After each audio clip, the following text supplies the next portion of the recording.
Good evening, everyone in the United States. Welcome to the Aspen Security Forum. Good morning to the Minister of Foreign Affairs of the Republic of Korea and to all of our friends in Korea and in East Asia. It's a pleasure to see everybody on this Zoom call. I'm Nick Burns. I'm the Executive Director of the Aspen Security Forum. It's a great pleasure to welcome the Foreign Minister of the Republic of Korea, Kang Kyung-wha. She's a great friend of the United States. We're looking forward to her remarks and to a good conversation. Let me say, before I introduce the minister more formally, a word about the Aspen Security Forum. We are resolutely nonpartisan. That's an unusual thing in the United States of America these days when everything seems to be partisan. But we believe that Republicans and Democrats and independents in our country ought to be talking to each other in a civil fashion. That's what we believe. That's what we practice. During the past year, we've hosted a number of global leaders, the Prime Minister, Scott Morrison, of Australia, Prime Minister Kyriakos Mitsotakis of Greece, the Director General of the World Health Organization, Foreign Minister Simon Coveney of Ireland, and Robert O'Brien, the National Security Advisor for President Trump. We're very pleased tonight that we have as our special guest, Foreign Minister Kang of South Korea. The Republic of Korea forms with Japan and Australia the East Asian Security Alliance system for the United States. It's been critical for stability in East Asia for 70 years now. And Korea has a special place, of course, in American foreign policy because we have been dedicated to the security of the Republic of Korea during the Korean War and since the Korean War. They are a tremendous ally for the United States. We have very close military relations. Of course, the Republic of Korea has a spectacular economy, one of the largest economies in the world, one of the most innovative, some of the best companies in the world. Korean pop music has invaded American culture and taken it over these days. So a lot of people are pleased about that. And of course, we're worried. We're worried about instability potentially on the Korean Peninsula. Americans worry about the authoritarian dictatorship of Kim Jong-un in North Korea. We worry about the illegal nuclear weapons buildup of Kim Jong-un. We worry about the threat to our ally, the Republic of Korea, the threat to Japan, the threat to the continental United States. President Trump made an attempt, a valiant attempt, and I think he was right to seek to negotiate with Kim Jong-un, but Kim could not agree to even the most elementary requests from the United States and the other allied countries about his nuclear program.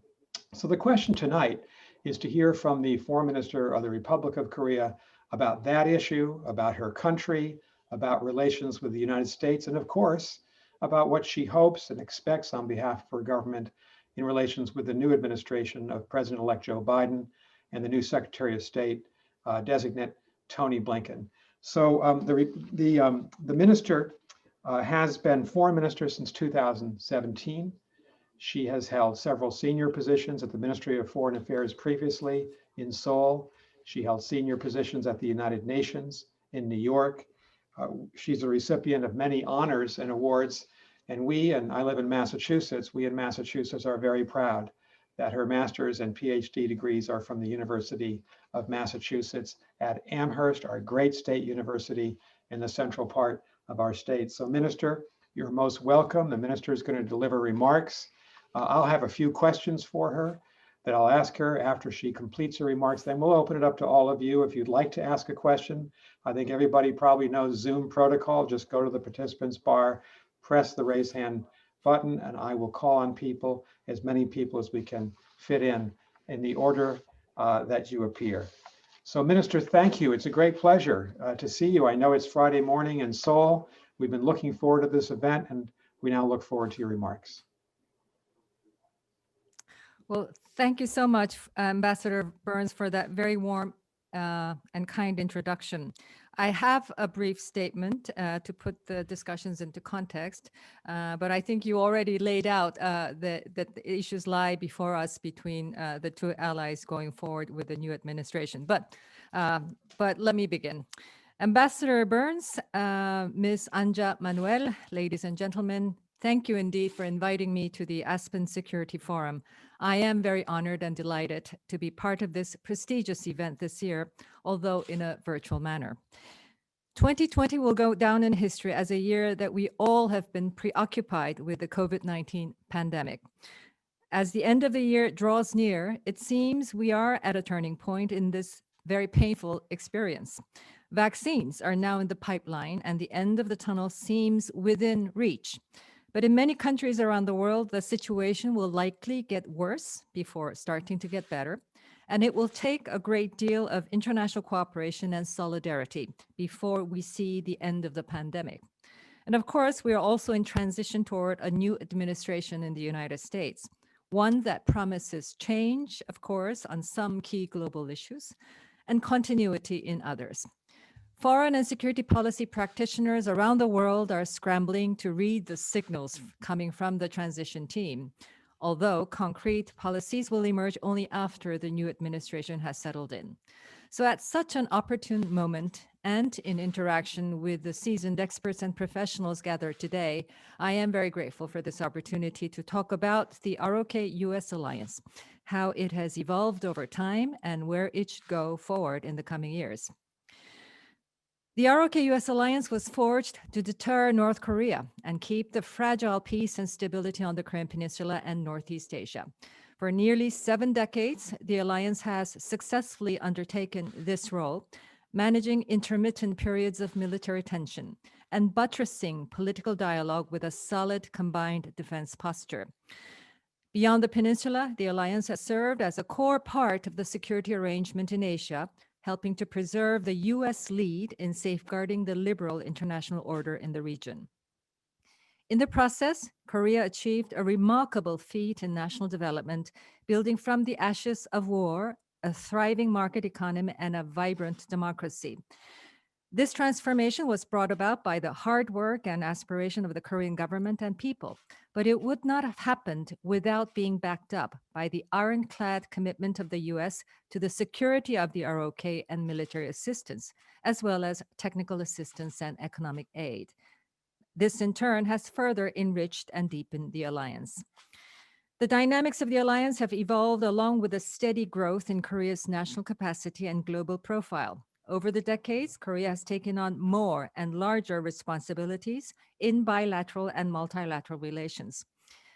One of the poorest recipients of development assistance just a few decades ago, we are now celebrating 20 years of membership in the OECD DAC, a member of the G20, and an influential voice and model on a host of global issues, including non-proliferation, human rights and democracy, cybersecurity, and other new security threats.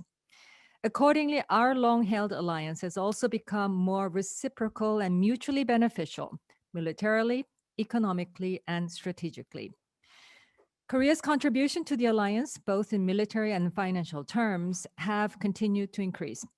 Korea has stood alongside the U.S. in all of its wars during the past half-century, joining the U.S. in Vietnam, Afghanistan, and Iraq, fighting piracy in the Middle East and Africa, and taking part in peacekeeping operations around the world. Since the 1990s, Korea has shared the cost for U.S. troops stationed in Korea based on the Special Measures Agreement. Our commitment to the alliance is on display at Camp Humphreys, America's largest overseas military base, which cost $10.8 billion to construct, largely paid for by the Korean government. At 2.6% of the GDP, Korea's defense spending level is higher than for any other ally of the United States. On the side of co-prosperity, the two countries' economies have become more integrated and interdependent. The ROK-US Free Trade Agreement solidified the economic pillar of our relationship, complementing the strong security alliance.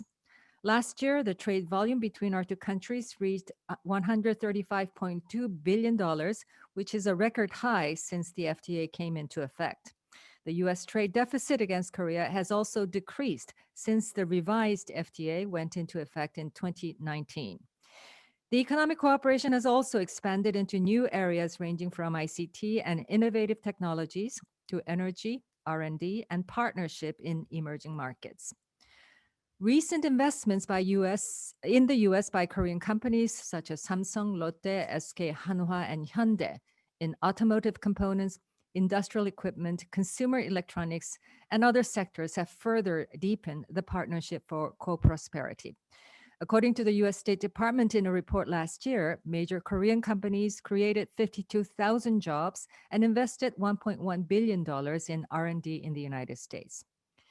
As Korea's national capacity and global role has continued to grow, so has the strategic importance of our alliance.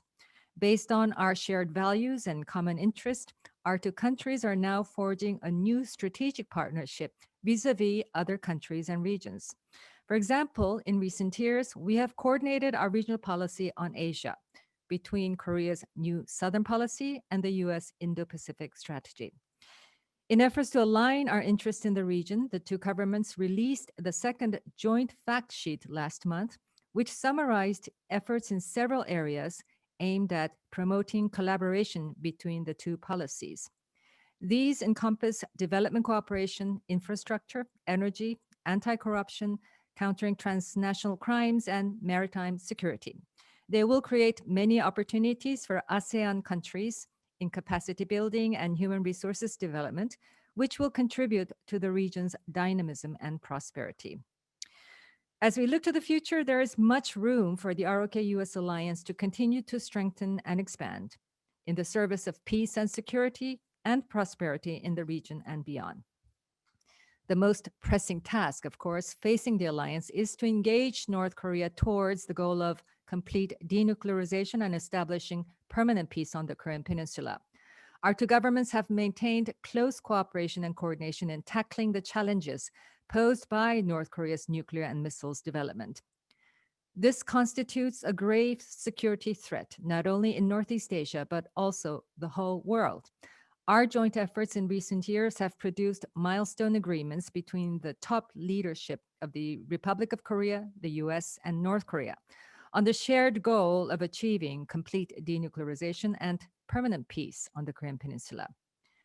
Since the US-North Korea summit in Hanoi in early 2019 fell short of an agreement to advance denuclearization, the engagement with North Korea has remained stalled. This year, as North Korea focuses on the COVID-19 challenge and recovery from the devastation of the summer typhoons, it has been even more unresponsive to our call for resumption of dialogue.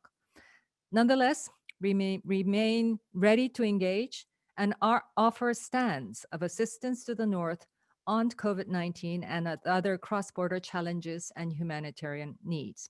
And we very much look forward to working with the new US administration to build upon the achievements of the past years and take concrete steps toward realizing a nuclear-free Korean peninsula that is at permanent peace.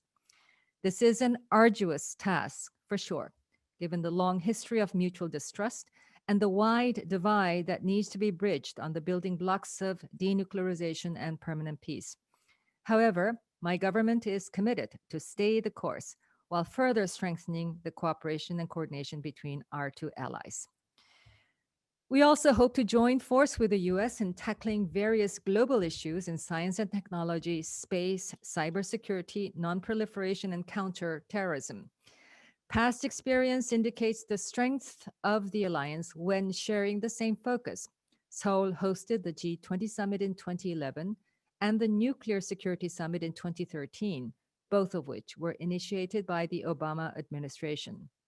Building on these experiences of collaboration, I believe the Republic of Korea and the United States can take concerted action to deal with today's pressing global challenges, such as COVID-19, climate change, and democracy's retreat. To start, we need to further boost our efforts to defeat COVID-19 together. Since the early stages of the pandemic, we have collaborated in many respects. Our experts and policymakers regularly share best practices. In times of urgent need in the United States, Korea has provided essential medical supplies and facilitated purchase of COVID-19 test kits. We have worked hard to keep our borders open to travelers to and from each other. This is quite an exception in these times of border closures and denial of entry of foreigners. And it is a true testament to the uniquely strong friendship and personal ties between Koreans and Americans that there have been no loud calls for our borders to be closed to each other. as have been the case for many other countries. Combined with Korea's relative success against the pandemic and the US global leadership, I believe the alliance will be able to spearhead international efforts in global public health cooperation. Korea has actively taken part in the US-led global health security agenda and looks forward to reinvigorating the initiative. On climate change, President Moon has recently announced that Korea will go carbon neutral by 2050 and pledge to invest $7 billion in Korea's Green New Deal.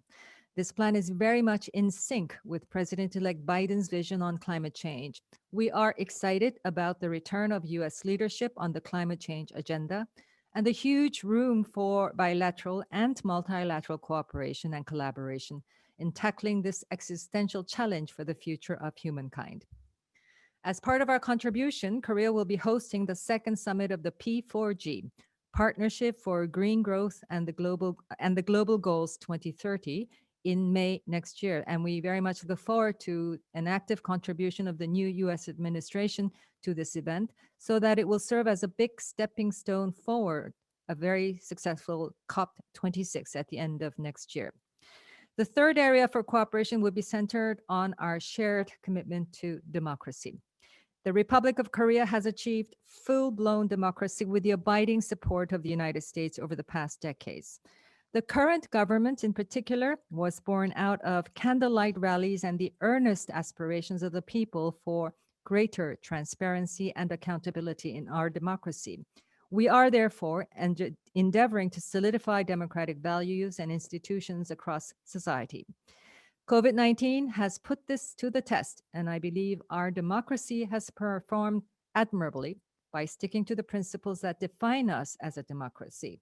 That is openness, transparency, civic activism, and innovativeness. We continue to be an active member of the Community of Democracies, which is an international forum initiated by the Clinton administration in 1999, and we look forward to contributing to its revival, or the Summit for Democracy initiative that the president-elect announced during the campaign. The ROK-US alliance has much hard work ahead. Most of all, keeping our sights on the ball towards the goal of complete denuclearization and permanent peace on the Korean Peninsula will require a great deal of focus, patience, and nerve. It will also require close collaboration with China, Japan, and Russia. The task is rendered all the more complex by the intensifying rivalry between the global powers. But as long as we work hand in hand with our colleagues in the new US administration, I am confident of moving the process forward. In their first phone call, President Moon and President-elect Biden reaffirmed their commitment to a robust ROK-US alliance and the peaceful and prosperous Korean Peninsula. Both our legislative bodies have recently passed resolutions supporting the alliance. And most importantly, the close-knit relations between our two countries carry widespread public support, as clearly reflected in surveys after surveys. So as we chart the course ahead for the alliance, my government will spare no efforts in collaborating with the outgoing and incoming US administrations. There can be no pause as we work together as the closest of allies with a comprehensive set of agendas to promote and shared values to preserve. Thank you. Minister, thank you very much for those very fine remarks, comprehensive remarks. And, you know, they gave us a little bit of hope as your remarks pointed to this new relationship that your government will have with the government of Joe Biden, our new administration. I want to ask you about that. But before we do, I really felt first I should just ask you about all the challenges your country is experiencing with coronavirus. So, the Republic of Korea earned justifiably, you know, among the best reviews for its performance in limiting the coronavirus at the beginning of the pandemic. But there are reports, of course, that we're reading about real problems there. And I just want to extend our sympathies to you and ask how your country is coping. Well, thank you. We are, in fact, in the midst of a third wave that is not as high as the first, higher than the second, but lasting much longer than the first or second.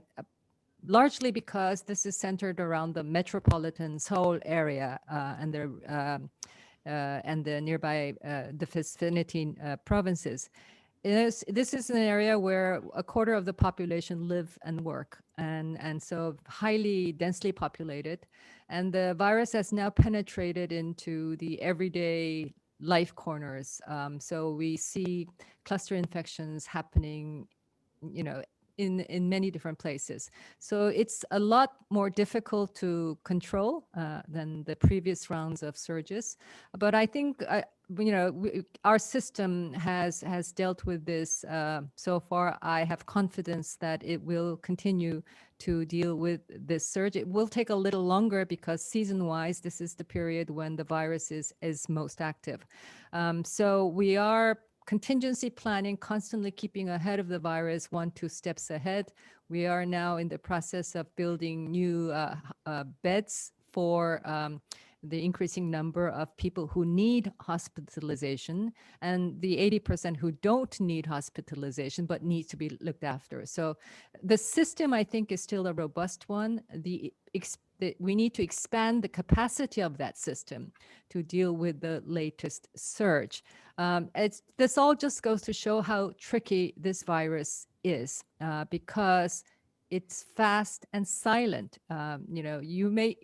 You may have the virus, but you don't know. And so you still go around to do your daily activities.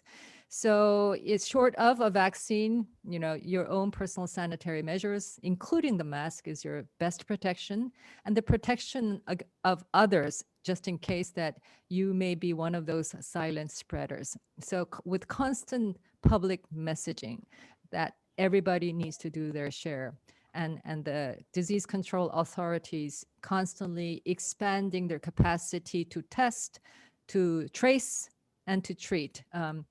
This is what we're doing. And I think this is a lesson for all countries. The fact that you're done with the first or the second doesn't mean that you're done. The minute you become complacent, it is sure likely to come back to hit you again. Well, that's right. Well, we just wanted to extend our sympathies to your country. As you know, you and I exchanged a couple of words before we came on. We're in a terrible situation here in the United States. We had 3,100 people perish in the last 24 hours. That's the highest number of deaths we've had since the very beginning of the pandemic. One of the things that President-elect Biden has said is that on the afternoon of January 20th, so within an hour or two of becoming president, he will return the United States to the World Health Organization. And I just wanted to ask you, is there more that the G20 can do? Because both of our countries are in the G20 and the United Nations, so that all of us have to fight the coronavirus at home first, but all of us have to be working together globally through COVAX, especially to help poorer countries as the vaccine begins to be distributed. Do you think that the G20 can be more active in this regard?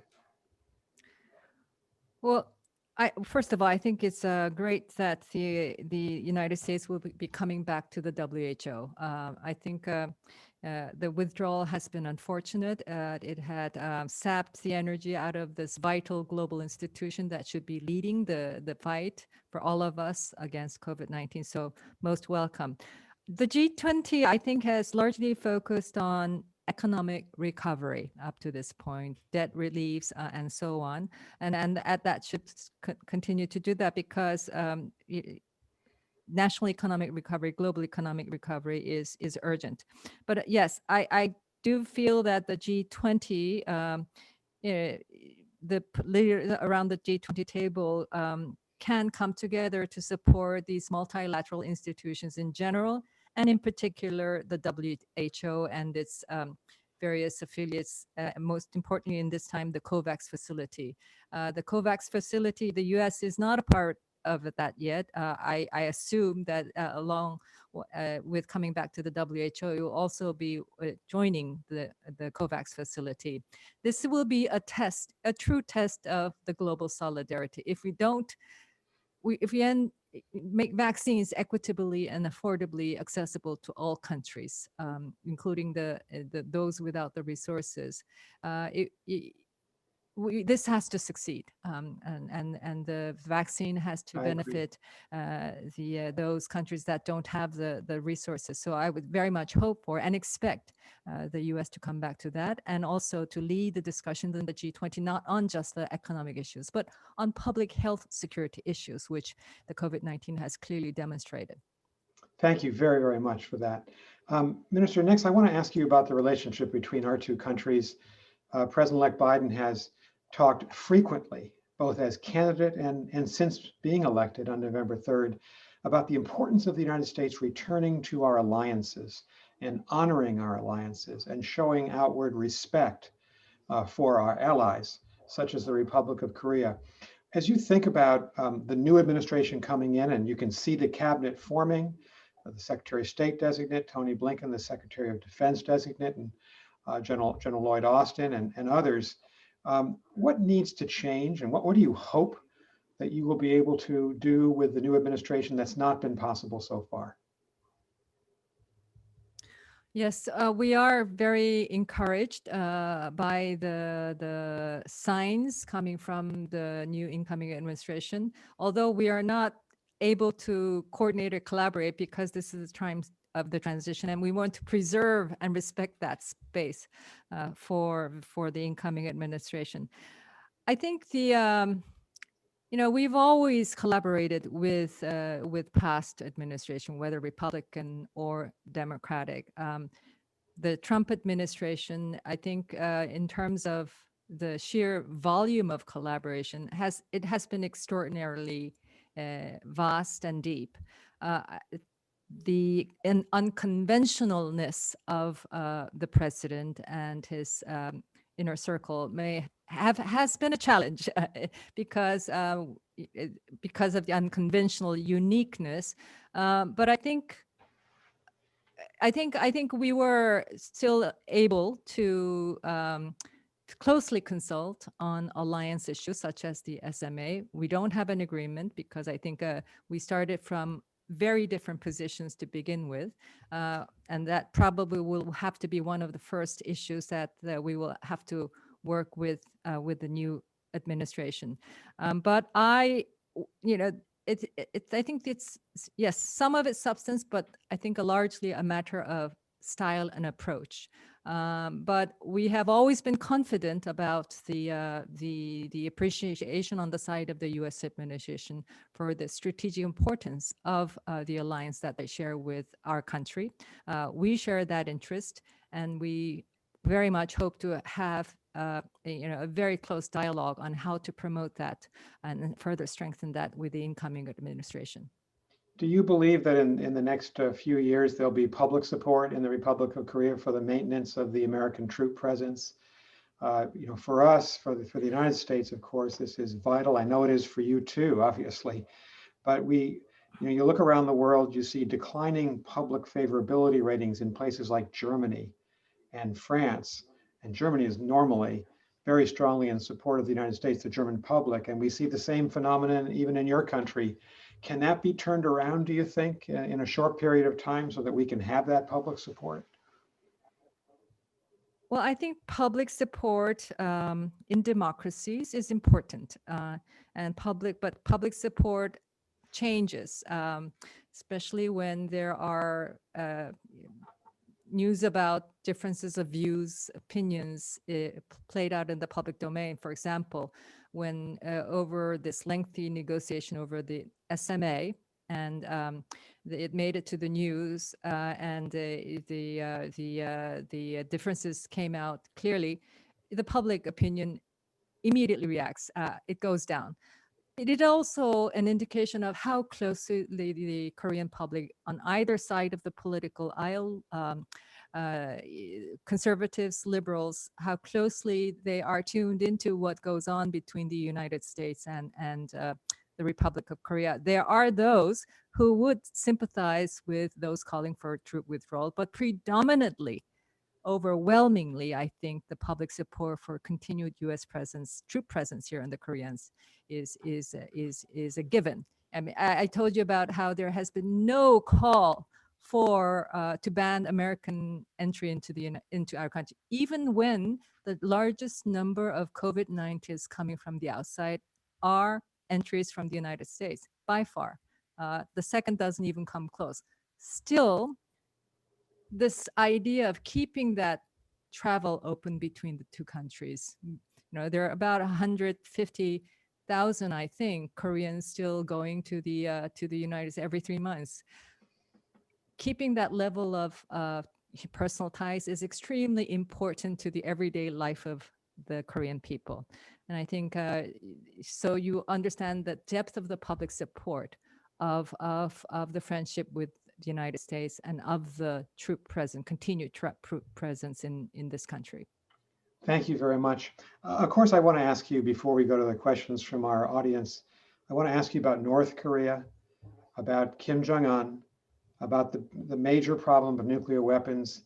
After President Trump's attempt to negotiate with him, and I think a lot of people, I was not a supporter of President Trump, I'm not, but I credit him for having tried diplomacy with Kim Jong-un.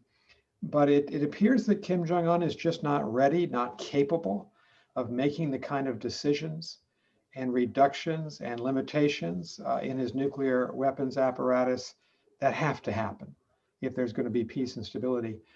What is your advice for us, for the Americans, as we go forward? How should we approach the North Korean nuclear issue with you? Well, I think, President Trump managed to get Kim Jong-un to publicly state his commitment to complete denuclearization and permanent peace on the Korean Peninsula.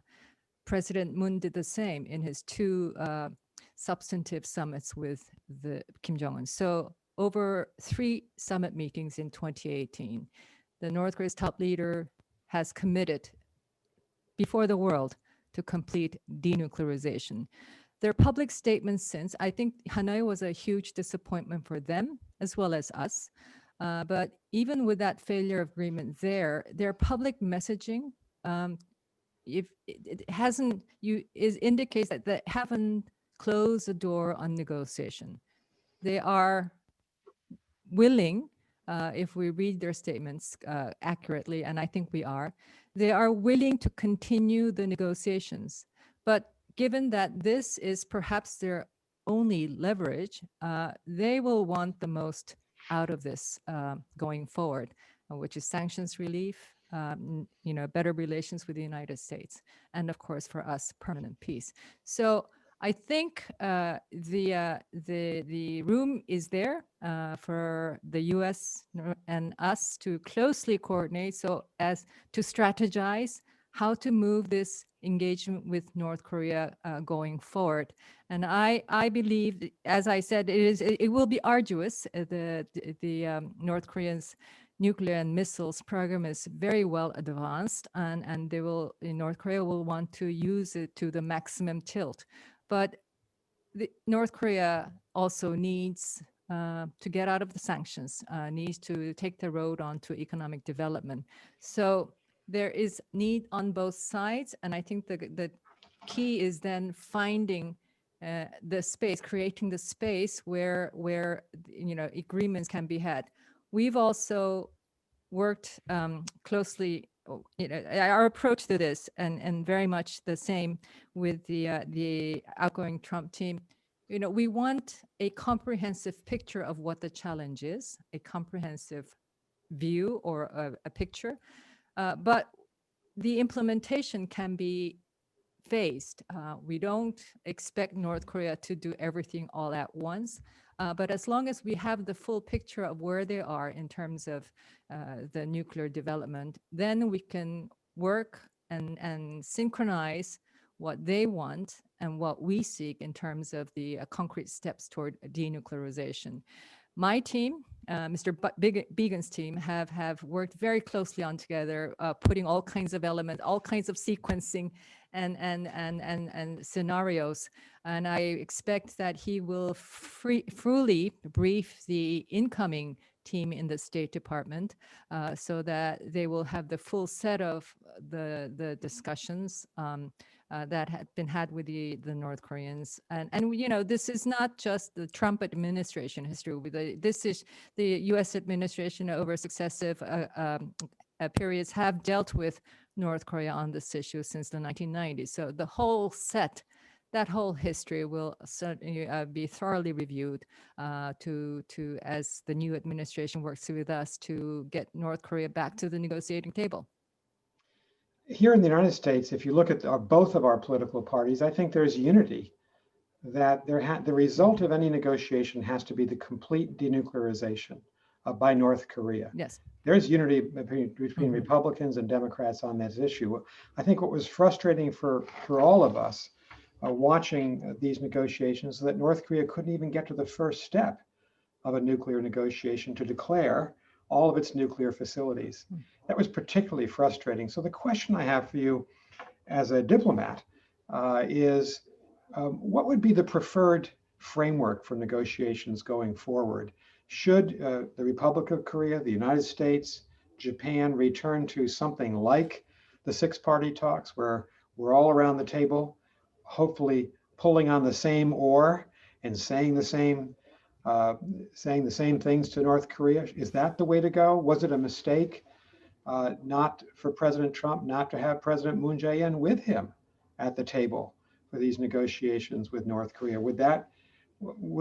Should the framework be changed, and would that perhaps help to lead to better progress in future negotiations? Well, I wouldn't leave that option off, but I think given what North Korea seeks is something that only the United States can give, which is, and I have to say, first of all, complete denuclearization is not just a goal of the United States, bipartisan, but it's a goal for us. It's a goal of the global community as written into successive UN Security Council resolutions. So that's not to be questioned. And North Korea understands that. How to bring that about, going back to that multilateral fora, could be entertained at some point. But I think given that what North Korea seeks is what only the United States can give, the critical link there is the US and North Korea. And having had that link formed at the summit level, I think whether the new president-elect personally engages or not, I think clearly there has to be the political will given from his level to those who will be taking on this file in the State Department. The clear demonstration of that political will, I think, will be important in moving this forward. Given what just happened with President Trump, this will be my last question, Minister, then we'll go to questions from our guests. Given what just happened with the promise of negotiations, the initial hope that maybe there would be progress, and then the dashed hopes when Kim Jong-un could not deliver anything that was serious, would it be a mistake for the next American president to negotiate personally? Is it better perhaps to have the Secretary of State lead in these negotiations on the part of the United States? And should there be greater integration of purpose between our two governments? Was that part of the issue here? Well, I think, it would be presumptuous of me to advise at this point. I think I leave that to the U.S. administration to work out. But my point is that there has to be clear political will given to this process on the part of the new president, whether he puts that file to the Secretary of State or others. I think we would work with whatever arrangement that the new administration has to take on this file. I think Mr. Began, in fact, is here for a final round of consultations on this. And he just gave a speech at one of our institute, looking back upon his work and how there have indeed been some missed opportunities on the side of the North Koreans. And I think, the North Korea will be very closely watching his speech. And that will be part of their calculations as they prepare to deal with the new U.S. administration. Thank you very much. Well, we know Steve Began well. We have great respect for him. He was a member of our Aspen Strategy Group, the organization sponsoring this morning's event. So pleased that he's with you. Minister, we're going to go to questions, and we have a lot of special guests. I just want to highlight two of them, both friends of mine. Ambassador Stapleton Roy, former American ambassador to China, is with us, and I think we certainly want to call on him for a question. And another friend of mine, General Mike Scaparrotti, is with us. He's the former commander of American forces in alliance forces in Korea. So we'll call on both of them. But before we do, I think the person who we had asked to speak first, if I can get, is Jason Koloski of Raytheon. He'll ask the first question, and then I'll call on Ambassador Roy, and I'll call on General Scaparrotti, and we'll try to get as many people in as we can. So Jason Koloski, welcome, and it's time to ask your question of the minister. Right, Mr. Ambassador, thank you for the introduction. Greatly appreciate it. Madam Minister, I'd like to thank you for this opportunity to interact with you this evening. As the Ambassador said, my name is Jason Koloski. I'm an executive at Raytheon Technologies. My question for you is, understanding that President Moon is focusing on OPCON transfer taking place before the end of his term, how is your government planning to address key national security priorities, specifically airborne intelligence, surveillance, and reconnaissance capabilities to help facilitate that OPCON transfer? And thank you again, Madam Minister. Well, thank you very much. I think the details of that can be only provided by my colleagues in the Defense Department. But yes, there is an agreement at the summit level for an early return based upon conditions. And so the key is, how do we fulfill those conditions? And the two militaries are working very hard together to fulfill those conditions.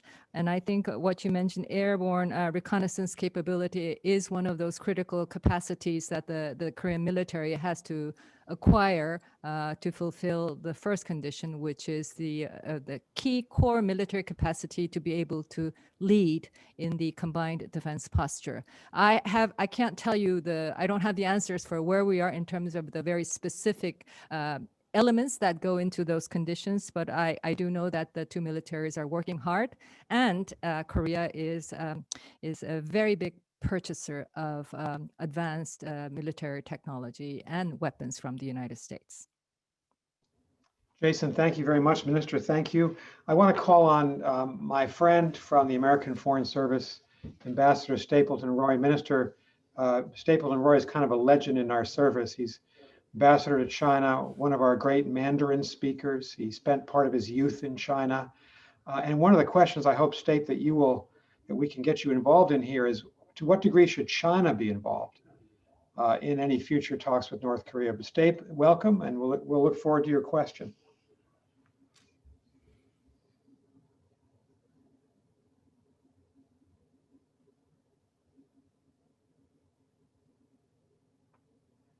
Stape, are you there?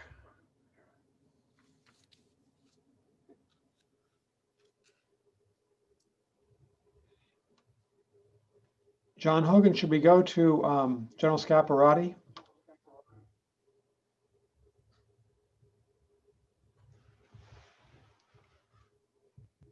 Johnny, can you let us know if Ambassador Roy is going to be coming online with us?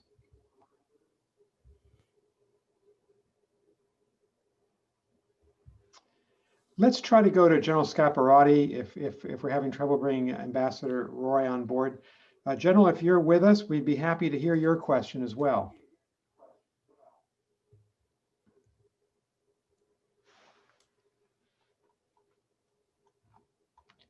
Okay, we appear to be having some technical difficulties, Minister, so I'm going to ask you the question that I had hoped State would.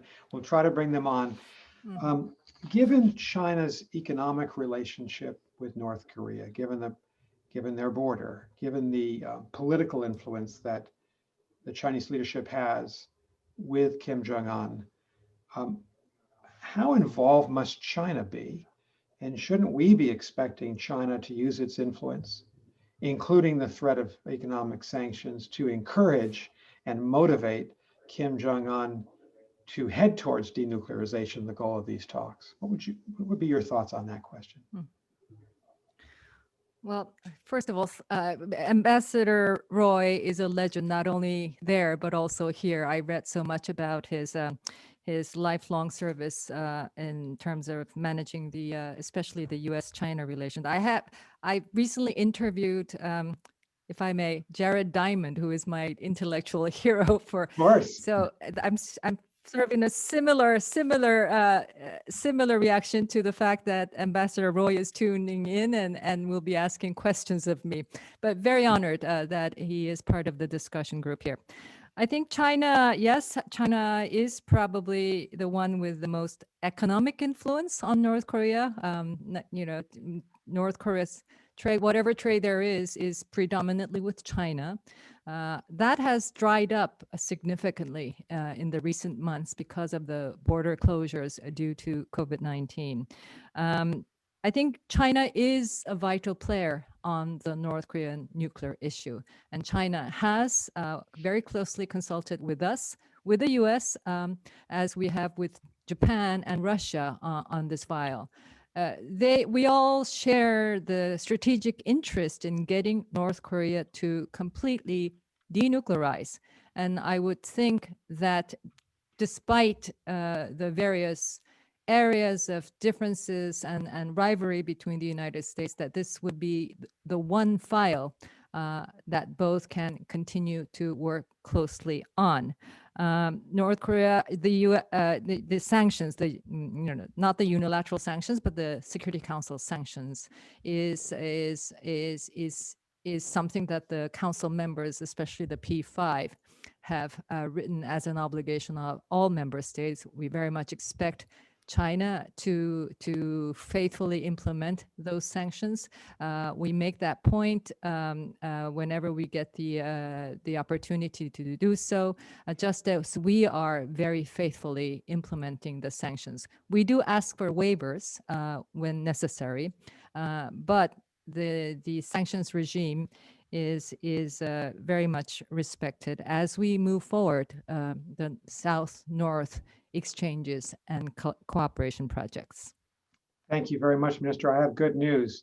It appears that Ambassador Roy he was unmuted, and so he was muted. Excuse me. So now I think we'll be able to hear him and hear his question. Ambassador Roy.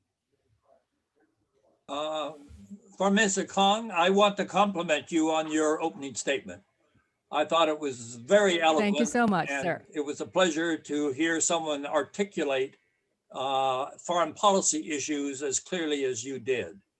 My friend Nick Burns has asked part of my question, but for domestic reasons, the expectation here is that President-elect Biden will have to be tough on China, especially in order to maintain support for his domestic agenda here.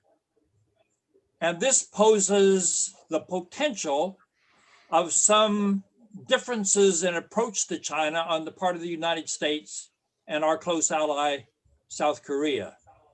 I wonder if you could comment a bit on that, because it's difficult to think about getting any progress with North Korea if China is not part of that process. And therefore, this is a very core issue which our approach to China may make easier or more difficult. And I think your insight on that question would be useful to us. Thank you.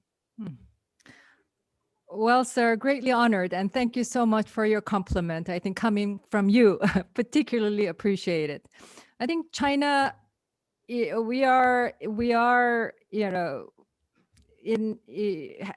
China is our biggest economic partner. The United States is second. And they're in the midst of this growing competition or rivalry between the two global powers.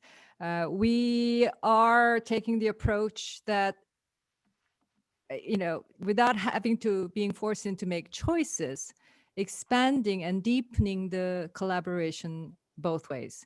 I think certainly we are absolutely committed to further strengthening and deepening the alliance, but we also want to expand the substantial ties with China, and there have been periods of difficulty after the THAAD deployment, and that was very painful, but I think we've pretty much recovered ground since then.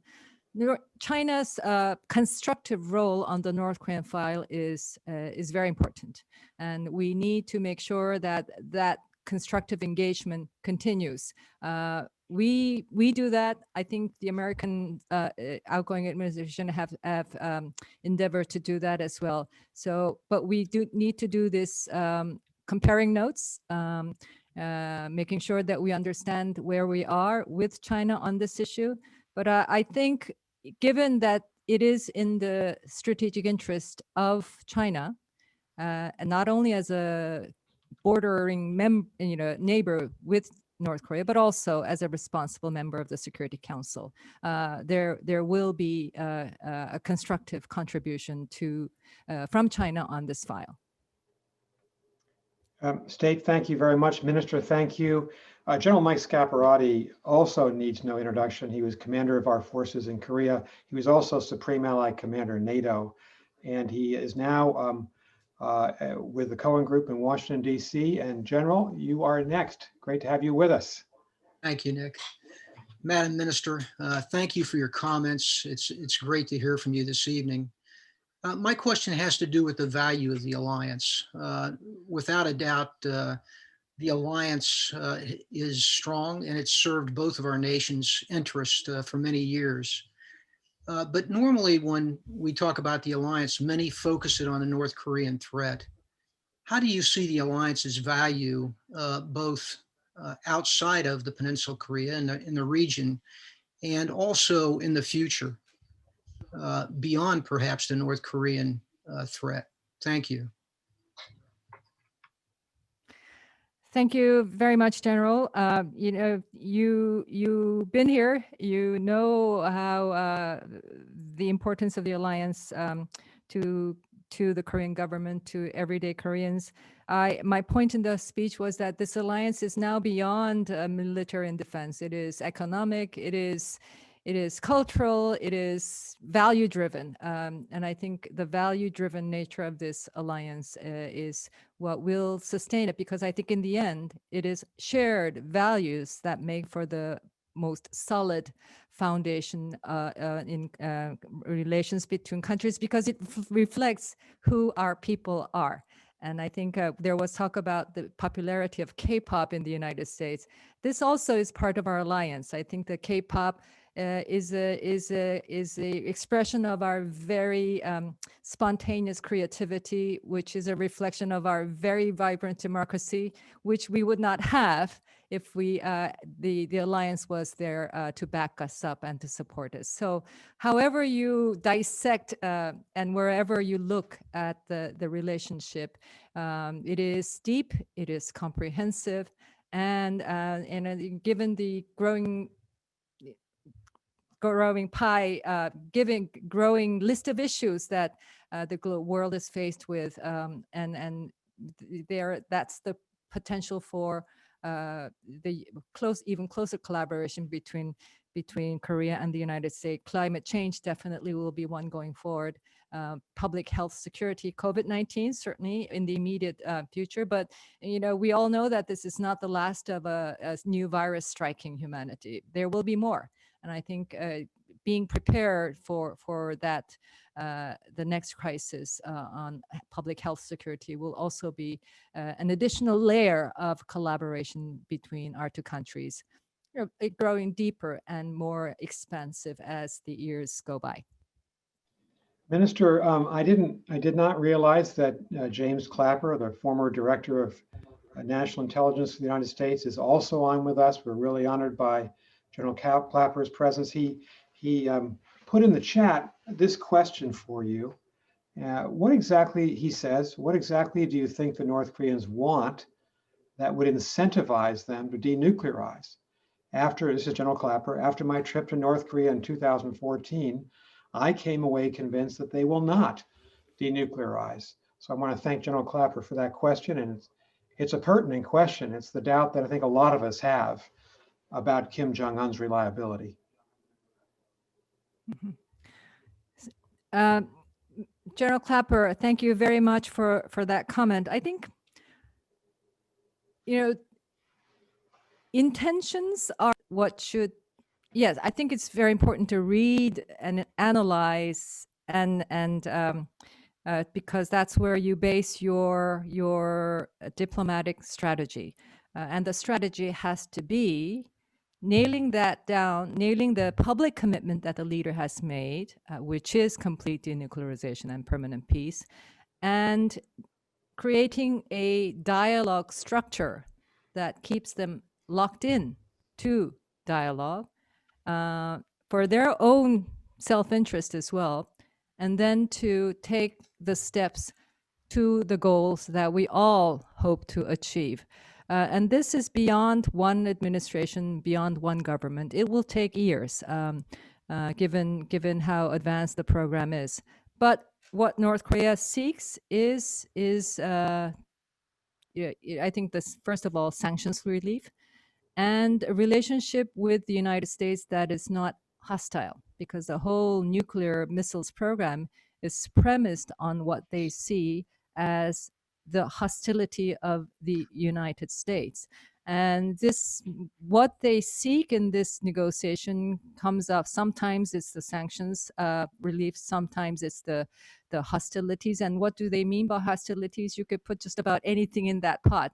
But and I think we have to understand the full scale of that and create a structure of dialogue that addresses their concern, but also make sure that North Korea takes concrete steps toward denuclearization. Thank you, Minister, and thank you, General Clapper, for being with us. Minister, I know you've got a busy schedule. You've got to leave in a minute, but we have a final question from Sam Vissner of the MITRE Corporation. Thank you very much, Minister. And I was grateful to hear in your opening comments the commitment of the Republic of Korea to global cybersecurity partnership with the United States and other democratic powers. There are a couple of competing views of cyberspace. One is the global commons view that liberal democracies take. The other is the more authoritarian view of balkanized cyberspace. Cyberspace is sovereign. I'd be grateful to know how the Republic of Korea views cyberspace. Does it continue to see it essentially as a global commons for the exchange and protection of information? Is it looking more closely at the model that China has of a more sovereign, balkanized cyberspace? And as a related question, do you think that there is a good prospect for normative behavior, for the emergence of norms in the behavior of states in cyberspace? So thank you very much. Well, Mr. Visner, I think you ask a very fundamental question for this tech age. We, of course, is a liberal democracy. We extend the freedom of expression and human rights to the cyberspace as well. Of course, we have to guard against the risks that lurk in that space. We know many instances of cyber attacks. We in this part of the world are particularly well aware of the dangers there. But basically, this is another forum for freedom of speech. But I think what we need to guard against is how empowering this could be to fake news, falsehood, and lies. And we, in the midst of the COVID-19, here we have seen many cases of fabricated news being bandied about in cyberspace. We have a system where we track that down and we ask the service providers to bring that down, but we start from the basis of freedom of expression. So we would certainly side with that model. I do think that there has to be a discussion that would on the norms that would guide state conduct in cyberspace. I don't think that discussion has taken place to any extent where we can all agree to some norms, but it's an area where governments concerned with the risk while wanting to preserve that space would need to intensively engage in the coming years. Minister, thank you very much. Sam, thanks for your question. Thanks to everyone who had questions. I'm sorry we couldn't get more people in, but the Minister of Foreign Affairs of the Republic of Korea is a very busy person. Minister, I just wanted to say on behalf of all the Americans here tonight in the United States, we deeply value our alliance with the Republic of Korea. Republicans, Democrats. I've served as a career Foreign Service officer for both political parties. There's never a difference of opinion that our allies are really sacrosanct for us. And I leave tonight's discussion hopeful that we'll be able to strengthen the alliance with the Republic of Korea. One of the things that gives me hope in our president-elect and our Secretary of State designate, Joe Biden and Tony Blinken, is they deeply believe in American allies. And they want to come in and strengthen those alliances. And that's exactly what I think our country needs to do. So all best with all the challenges ahead. Thank you for being with us on the Aspen Security Forum. Thank you so much. It's been a great pleasure. And I do hope one of these days we'll be able to do this in person. And thank you, Ambassador Burns. Your reputation and appreciation for your professionalism and diplomatic skills also very much appreciated in this part of the world. And your assurance of the importance that you place on the alliance, I can just reverberate that back to you. And we very much look forward to what our two countries can do together in the coming years. Thanks so much. Thank you so Minister. much.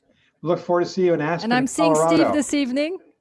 Please give Yes, Steve and our I'm best seeing wishes. Steve this evening. Yes, I will. Thank you. Thank you so much. He's a very Thank good you. man. Thanks so much, Minister. Yes, thank you. Bye. Bye-bye.